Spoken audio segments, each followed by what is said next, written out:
Hola, molt bona tarda. Avui, a la taula d'opinió professional de Barcelona, tenim el plaer d'entrevistar el senyor Joan Clos, metge amb una distingida carrera en el servei públic i la diplomàcia. Actualment és el president d'ASBAL.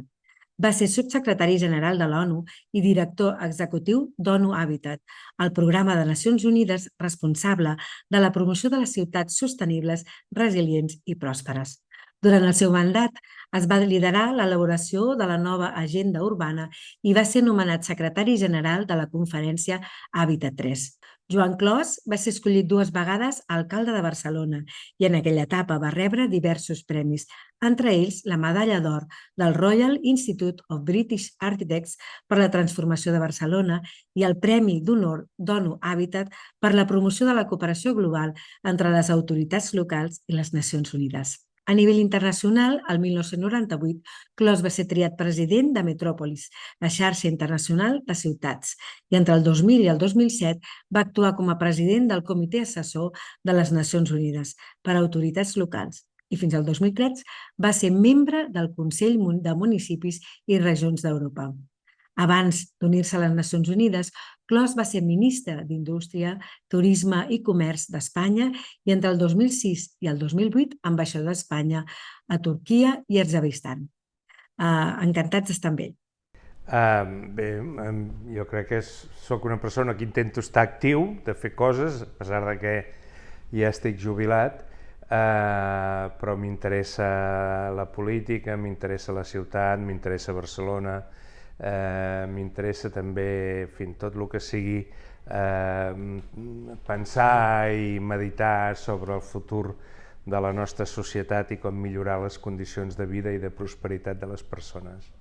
A la meva trajectòria a l'Ajuntament, primer sent tinent d'alcalde, vaig tenir l'oportunitat de liderar la transformació de Ciutat Vella, la reforma de Ciutat Vella, que va ser uns 4 anys molt intensos, perquè Ciutat Vella estava molt deteriorada i s'havia de fer una reforma en profunditat i vam fer moltes coses, vam obrir el Pla Central del Raval, vam fer la prolongació de l'Avinguda de la Catedral cap al Mercat de Santa Caterina fins al Born, en fi, vam fer moltes coses, molt habitatge a dintre de la ciutat, a dintre Ciutat Vella vull dir, i això per mi van ser 4 anys molt intensos, que, en fi, ho van ser-ho des de tots els punts de vista, polítics, econòmics, socials, etc.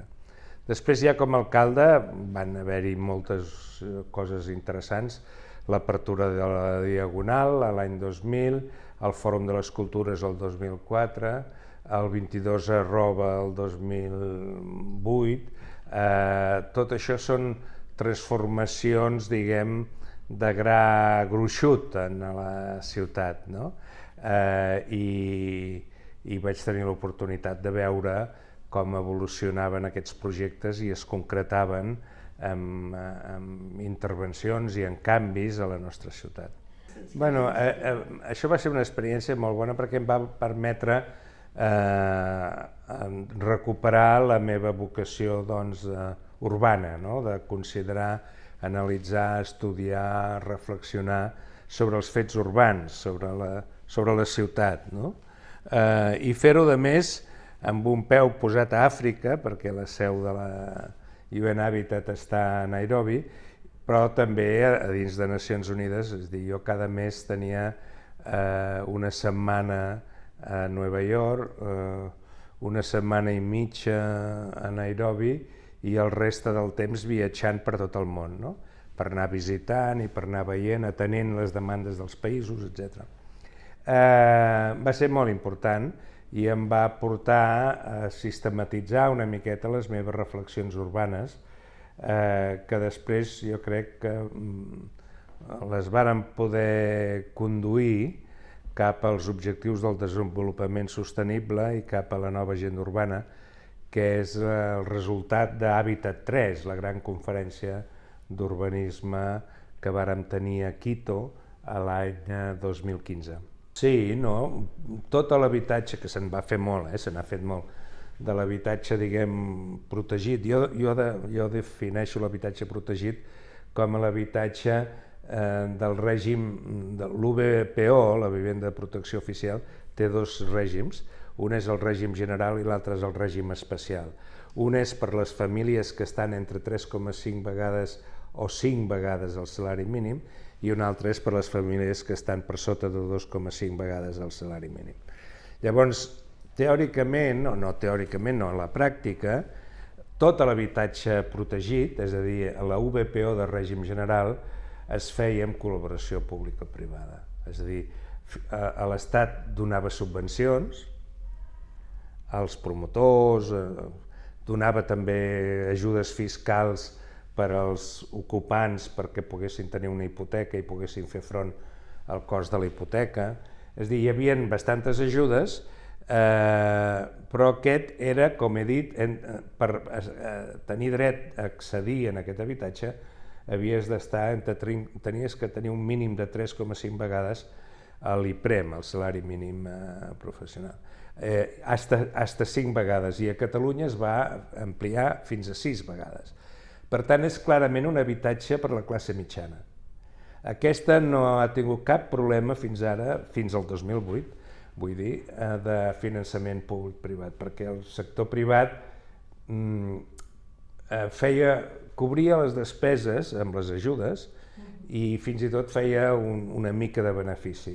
I llavors, quan el sector immobiliari tenia una baixadeta, les empreses el que feien després es posaven a construir això, perquè tenien treballadors i no desmuntaven l'empresa.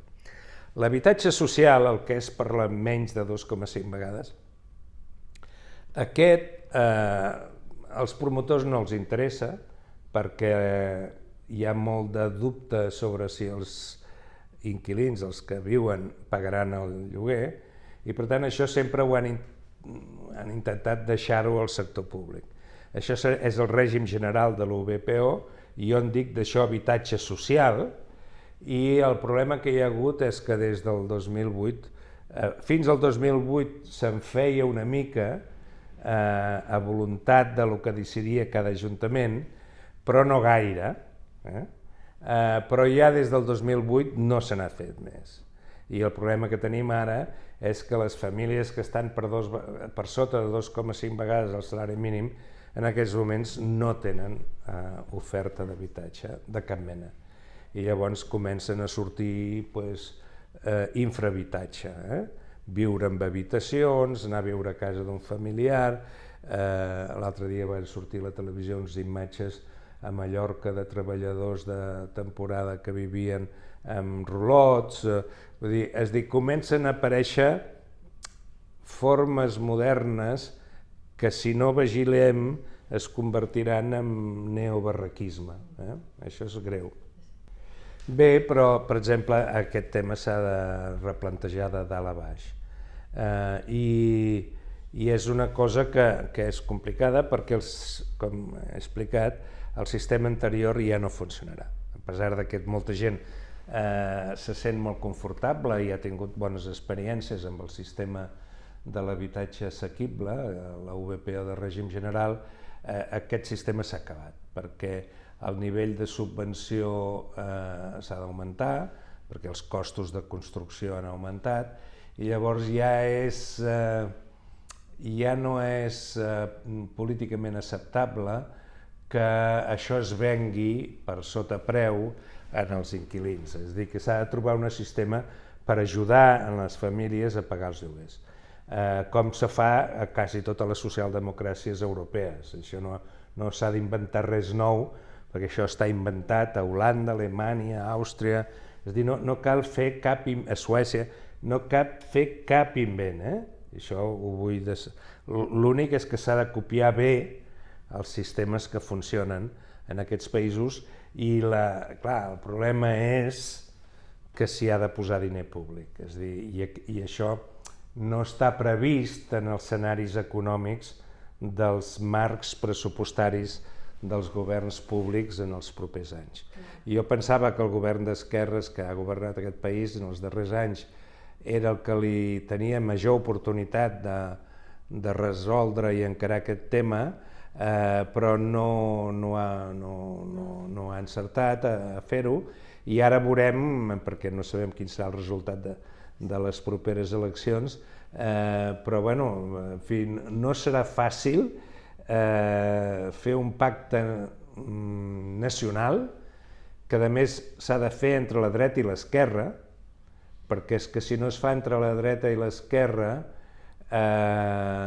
llavors a cada canvi de govern es canvia la llei, és una miqueta el que ha passat a ensenyament.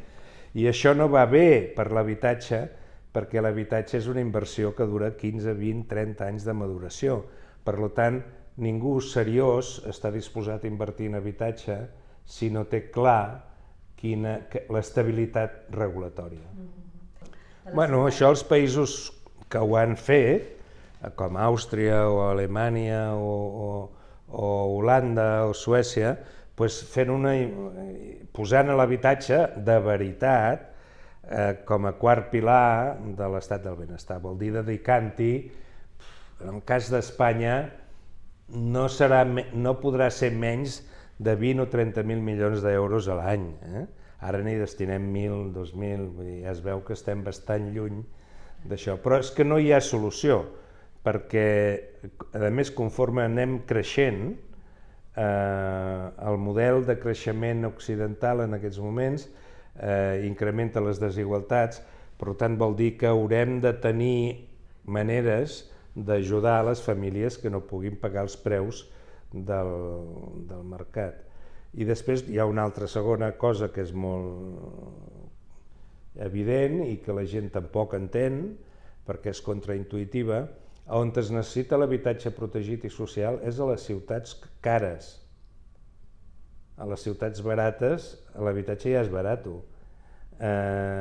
On es necessita habitatge protegit i social és allà on el mercat puja els preus i després la gent que necessites com a treballadors, el que sigui, no poden viure a la ciutat i són expulsats, és la gentrificació que deies.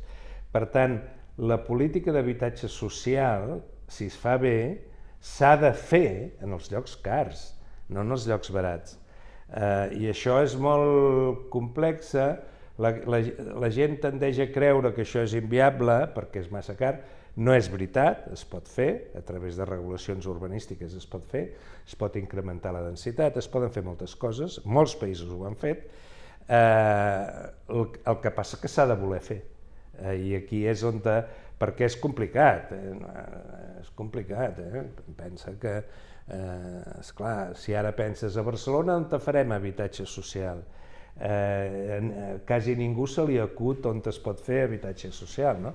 Doncs sí, a Barcelona s'ha de fer habitatge social i s'ha de fer bastant, 300.000 habitatges, 400.000 habitatges, mig milió. I es pot fer, perquè a Barcelona tenim una densitat de 15.000 habitants per quilòmetre quadrat i res ens impedeix, en vez de 15.000, estar a 16 o 17.000 habitants per quilòmetre quadrat i en aquest increment de l'edificabilitat destinar-lo exclusivament o principalment per l'habitatge social. Ara, per això necessites una creativitat urbanística i una voluntat i un consens que ara és massa lluny, és massa llunyà. Els professionals del sector, jo crec que toca, com diu la paraula professional, un increment de la professionalització. És a dir, mentre el negoci aquest era un negoci, diguem, relativament petit en el conjunt del mercat, hi ha hagut una certa espontaneïtat a l'hora de dedicar-se a aquesta activitat, l'activitat d'intermediari entre propietaris i llogaters, o entre la compra i venda del mercat secundari, etc. En la mesura en què en el nostre país anem millorant i ens anem acostant als estàndards europeus i per tant el nostre mercat immobiliari es converteix en un mercat més madur, els intermediaris immobiliaris han de ser més professionals. I això és tot una altra reflexió, és a dir, haurien d'assessorar de veritat, haurien de ser, no poden ser dependents de cap de les dues parts, etc. Hi ha tota una sèrie de carta, diguem, de comportament ètic que s'haurà d'anar fent. Jo crec que la gran majoria de la gent ho fa, però perquè el sector millori la seva imatge, és un tema reputacional també, necessites crear el col·legi, crear les associacions, professionalitzar, formar a la gent, etc., perquè això tingui un respecte professional a dintre de la nostra societat. I a més hi ha tota una mica de els agents comercials, després tenim els agents els administradors de finca, hi ha com una certa proliferació d'organismes i jo crec que s'ha de fer un esforç que crec que vosaltres esteu fent a Barcelona i a Catalunya i ja comenceu a exportar al reste d'Espanya per introduir una mica de serenitat i ordre en aquest món tan complex, no? Sí, jo crec que sí, s'ha de fer i jo crec que es anirà fent.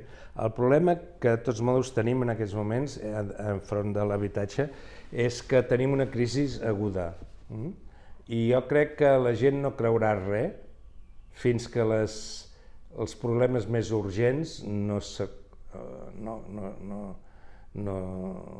s'hi posi mà. Per tant, s'ha de veure per part de les administracions responsables una voluntat d'encarar el tema, que vol dir posar-hi diners des del sector públic. És a dir, la voluntat d'arreglar el tema vol dir posar-hi diners públics per fer la cinquena o quarta o cinquena, depèn de com ho comptis, pilar de l'estat del benestar.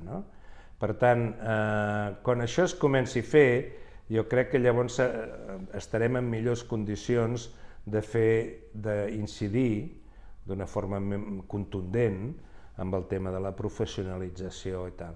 Jo crec que ara s'ha de mantenir el diàleg i s'ha d'anar a buscar un consens nacional sobre aquest tema, refent la voluntat de consens profund que hi va haver en els pactes de la Moncloa. Això no és un acord d'unes eleccions entre uns partidets i uns altres. No, perquè això va més enllà del cicle electoral. Pensa, com deia jo abans, que una inversió immobiliària té 15, 20, 25 anys de maduració i per tant tu no podràs convèncer la gent que es posi amb un... Abans hi havia més disponibilitat perquè el marge de benefici d'aquest sector era més alt. Els marges de 10, 12 i 15% de benefici eren habituals en el sector de la promoció. Ara ja no, aquests marges ja no hi són. Primer, perquè tot és més transparent fiscalment, és més transparent tot el sector. S'ha acabat ja els excessos immobiliaris del segle XX. Estem en el segle XXI, a més hem començat amb l'esclat de la bombolla el 2008, per tant no tornarà el negoci immobiliari a ser el que havia estat. I això exigeix un canvi de mentalitat tant en el privat com en el públic. I aquí estem. És un tema que està regulat per el text refós de la llei del sòl. Tots els plans especials, per exemple, tenen un procés de consulta, etc. Tot això. Però més enllà de la regulació, ara estem en una veritable crisi amb la gestió urbanística, perquè el planejament urbanístic ha caigut en desgràcia, tothom tendeix a pensar que o és una especulació o és corrupció, a pesar de que el sector, diguem, està canviant molt els seus paràmetres financers i els seus marges de beneficis, però hi ha molta gent que prefereix pensar, bueno, escolta'm, no m'expliquis cuentos, segur que si algú es dedica a això és perquè fa molts diners, no? Doncs no, ja no. Tot això està canviant i, de fet, molt diner està abandonant el sector de la construcció perquè no dona marge. Llavors, esclar, tot això s'ha d'aclarir, perquè si no aclarim exactament què és el que està passant, no trobarem el tractament necessari per al problema que tenim. Això és com a medicina, si no fas bé un diagnòstic no hi ha bon tractament. El primer es tracta de fer un bon diagnòstic. I en aquests moments el diagnòstic és completament erroni. No tan sols és imperfecte, sinó que és erroni. El qual és greu, perquè vol dir que totes les mesures que estem o que les administracions estan intentant, i en especial a Catalunya, perquè tenim un govern de la Generalitat en aquests moments de monocolor d'Esquerra Republicana, que s'ha adherit a les tesis més radicals de confrontació de l'activitat immobiliària sense posar-hi diners per crear habitatge protegit ni social. Clar, això el que fa en aquests moments és que no hi hagi oferta d'habitatge de lloguer ni del règim general ni del règim especial, és a dir, ni assequible ni social. Això és molt greu, perquè llavors la gent està buscant solucions d'infrahabitatge, que això és el que està passant a Barcelona, i això ja està passant. És a dir, la quantitat de gent que no pot pagar un lloguer i se'n va a viure a casa del seu cosí germà, i dues persones i tres i una criatura amb un hornillo, amb un fornet o amb un fogonet a dintre d'una habitació. Aquestes coses ja estan passant. És a dir, una altra cosa és que no les vulguem veure, però això és la veritat i això és urgent. Jo soc una miqueta... Clar, jo crec que el més important és tenir voluntat política d'encarar aquest problema. Si no hi ha voluntat política d'encarar, ja pots fer fires i pots fer encontres. És a dir, algú ha de colcar, que diuen els menorquins, ha de cavalgar aquest cavall ferotge o aquest toro salvatge i dir, jo vull arreglar aquest problema. I de moment no trobo en l'escenari polític aquest voluntari atrevit i llançat. Tots prediquem en el desert i tots poc més o menys, sobretot els que tenim una mica d'experiència urbanística, en paraules diferents venim a dir el mateix. El problema no és d'anàlisis, el problema és que no volem veure la magnitud del problema, per tant, estem davant d'un problema de no reconèixer un bon diagnòstic i després les nostres institucions públiques no s'atreveixen a buscar una solució. Perquè hi ha mals entesos, és fruit de diverses coses. Per exemple, corre la brama que això valdrà molts diners i que farà quebrar el país. No, hi ha maneres de fer habitatge sense quebrar el país, però llavors has d'articular una solució que passi per l'habitatge públic concessional. Has de fer concessions, com nosaltres en els anys 60 vàrem fer les autopistes per concessions, o les pantanos per concessions, o les centrals nuclears per concessions administratives. Si l'Estat no té diners perquè té massa dèficit públic o no podrà tenir diners perquè la disciplina financera de l'euro no li permet, hi ha mecanismes alternatius. Jo a Nacions Unides em feia un fart de predicar aquestes solucions. No cal que tinguis el diner a la caixa, però llavors t'has d'atrevir a fer un sistema d'habitatge públic concessional, que és el que fan bona part dels països europeus. Ara, per fer això, s'han de canviar unes quantes lleis, s'ha de garantir l'equilibri concessional de la concessió, no pots enredar en l'inversor amb una concessió que saps que d'entrada està quebrada. Tot això hi ha legislació sobre aquest tema, no? Però això, per tant, no és impossible, però requereix d'un treball legislatiu i professional de primer nivell. Home, que al final puguem construir en el nostre país un pacte constitucional, diguem, per al tema de l'habitatge social i l'habitatge assequible. Per mi aquest és el que en aquests moments em motiva més, perquè ho necessitem, el país ho necessita, la ciutat ho necessita, i és el moment de fer-ho. No podem continuar arrossegant aquest tema, tirant, com diuen els anglesos, tirant de la llauna una patada avall, perquè així ja ens ho trobarem més endavant. No, s'ha d'enfrontar el problema, per difícil que sigui. I és difícil, però no impossible.